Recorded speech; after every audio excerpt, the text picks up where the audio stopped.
Go on.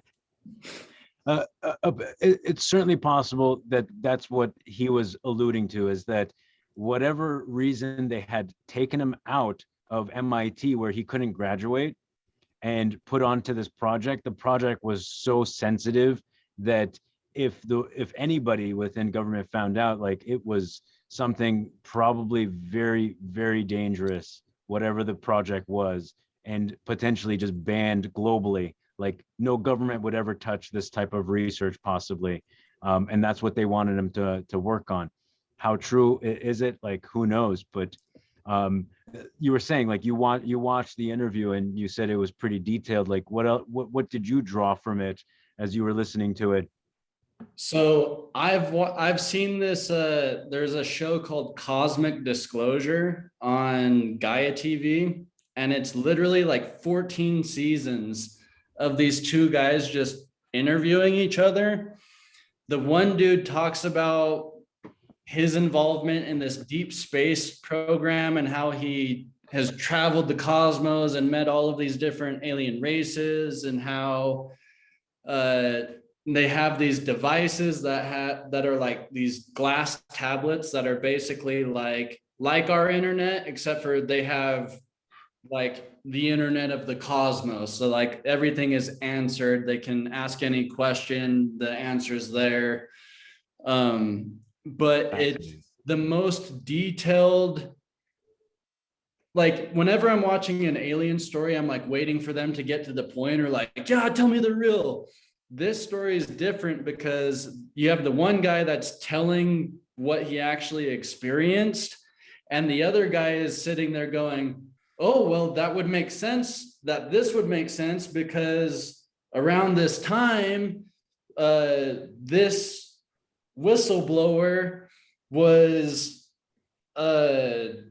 like saying this was happening, and that would match up with like the operations that you're saying of how UFO technology got to Germany, or like, it is crazy how tied in it is with everything. But it's funny because there's a movie that everybody knows called Alien. And if you really think about the one that designed the actual alien himself, he was very spot on, to the point that he created a species that actually can exist. Their whole body, their whole construct is in that skull area. That's their whole body, all their functions and everything. The rest of it is basically a sack. And the way that they move and interact is based on brain patterns that they communicate back and forth. This is a man that made this all for a film. No one ever looks over this. No one ever like thinks what came into creating this thing. But it's such a realistic, legitimate thing that can actually exist. You say to yourself, oh my God, was he actually stuck on a spacecraft and I had one of his buddies that a thing came out and then he basically like created what he saw, but like he can't actually admit that it's, who knows? Who knows? A good movie though. I mean, great movie. But if we're talking about a lot of just the details that we know, like Bob Lazar's story is very compelling. His story has not changed in 30 years. He has not made any money. And again, he's not interested in money. He's interested in furthering scientific research. Again, you look up his company, United Nuclear. This guy makes like hardware and sells it to the government, even though they deleted a lot of his history because of what he participated in, and then the fact that he leaked it out. But what they got the sense of, or what he got the sense of, is that this is in the private sector. This is no longer run by government agencies. These technologies are held by private corporations that probably on the surface is a shell, and then below it's truly like much more mind-boggling. But if we compare it to, let's say, the stories of the Disclosure Project with Stephen Greer, a lot of the military personnel that he's interviewed, these people they're trained soldiers. Yeah, but Uh, like I mean, I've read about this too. Think about this now, especially where you have the NSA, and I work in the car industry, and I know this for a fact. Cars are becoming more computerized. They're trying to hear like right now, even though I'm recording this, they're listening in. They're watching us. They have all of this being recorded. And that's fine. Enjoy.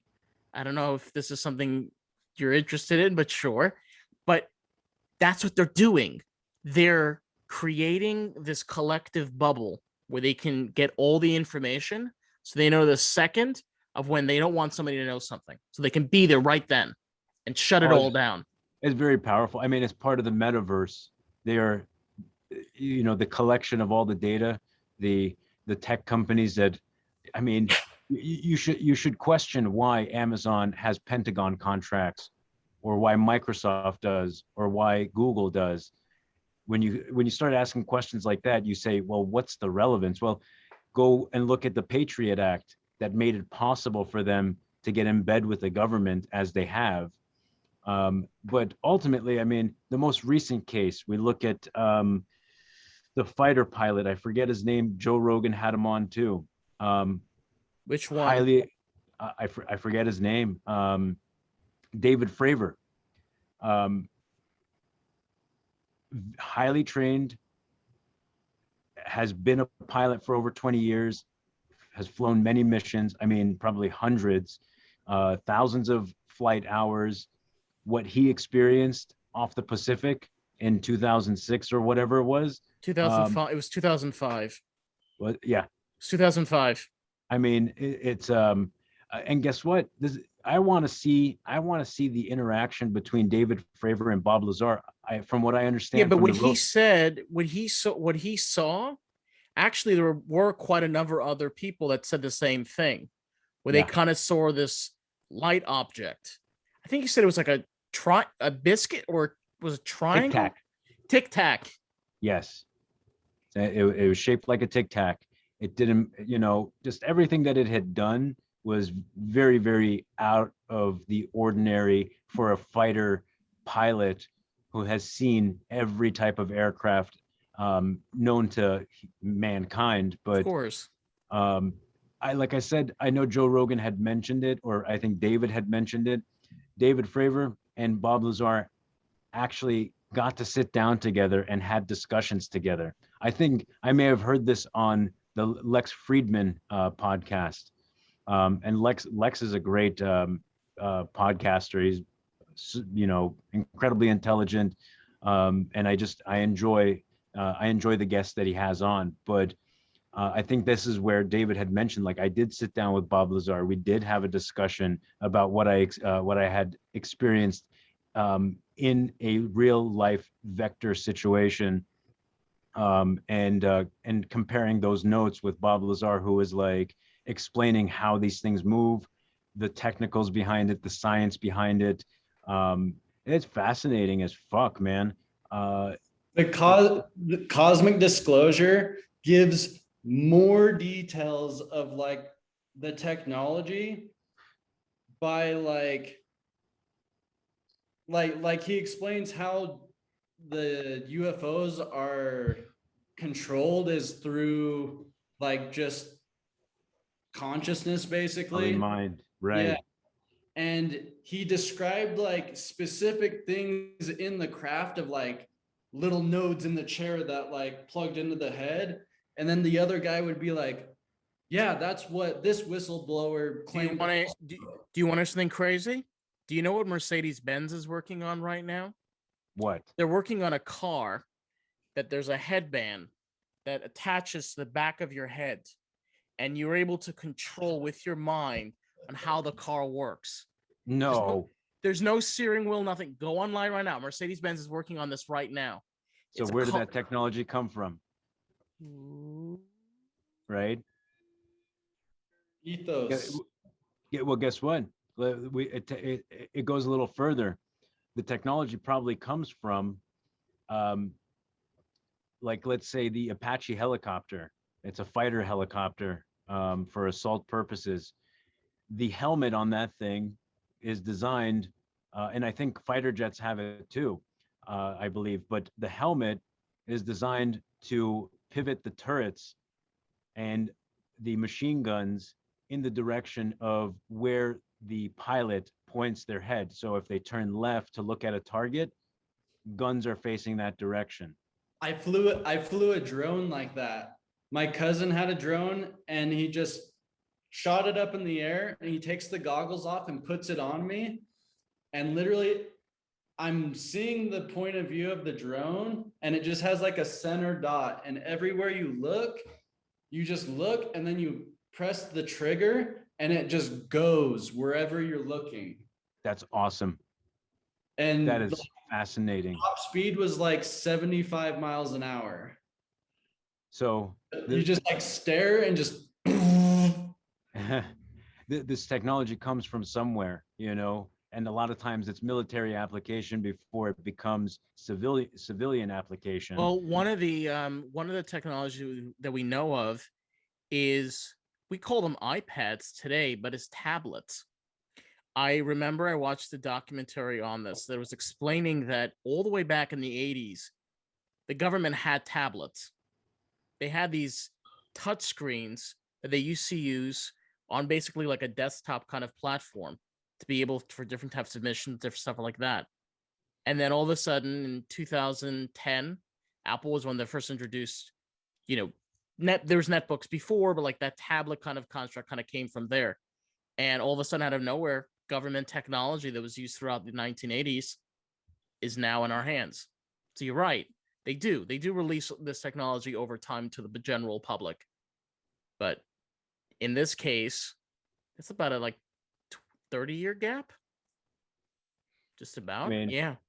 It all comes from, you know, the same sources. They militarize it first, and then when they can find applications for civilian use that's not necessarily for combat use, it's they release it, and then enterprise takes over and begins to develop with it. So it's amazing to hear what Mercedes-Benz is doing. Don't know if I would care for something like that because I do have hands. This is all for hands-free use, right? You want to turn on Pandora, you do it with your brain, you know, rather than with your fingers. There's a reason why I have a record player. No, and it's one of those things where, I mean, whenever you guys are ready to start, we'll start. It's one of those things also where, why specifically vinyls? Why do people have this love for vinyls? Now, the sound difference, not so much. You can kind of hear digital, but it's very similar. You unless you have a really good keen ear, you can't really tell the difference. Why is it? So scientists actually explain this because it goes on a needle and you have those cuts and it makes a vibration. The vibrations actually have an effect on your mind.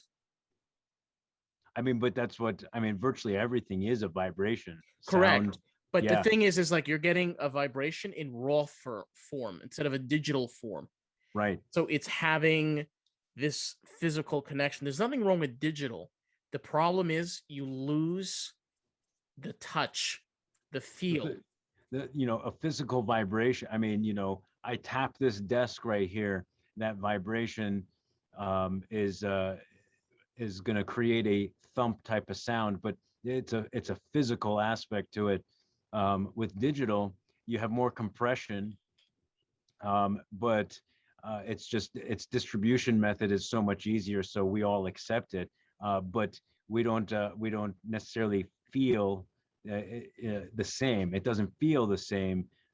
But you said it best. Most people won't recognize that unless they have the right, you know, ear for it. Or if you've taken psychedelics. Yeah, No, I'm serious. Yeah. Like psychedelics, like you will hear a difference. Yeah. I have that problem now. It's like digital. I'm like vinyl. That's the feeling. It's like a little cringe and then relax. Yeah, I mean, it's really I mean, all of it's very fascinating, though. Again, the more I dive into psychedelics, the and expand my perception of what I think I know and what I perceive. It's all the aspects of sciences and the way things work. They become more interesting. They become more tangible for me. Yeah. And it becomes a little clearer to kind of understand things of like what is and why. That's why I think his name is Lewis Clark, the one that wrote Alice in Wonderland. Actually, it's not Alice in Wonderland. It's Mike in Wonderland. It's Dave in Wonderland. It's David in Wonderland. All he was talking about was how you have this new Wonderland. It's a new world of possibilities. You create your Queen of Hearts. You know, you create that whole that's what it is. It's, you know, your obstruction, your view. People are like, I don't want my own view. Well, okay, you want to be made in China? We'll be made in China. I don't want to be made in China. It's everybody's Wonderland. All right, hold on.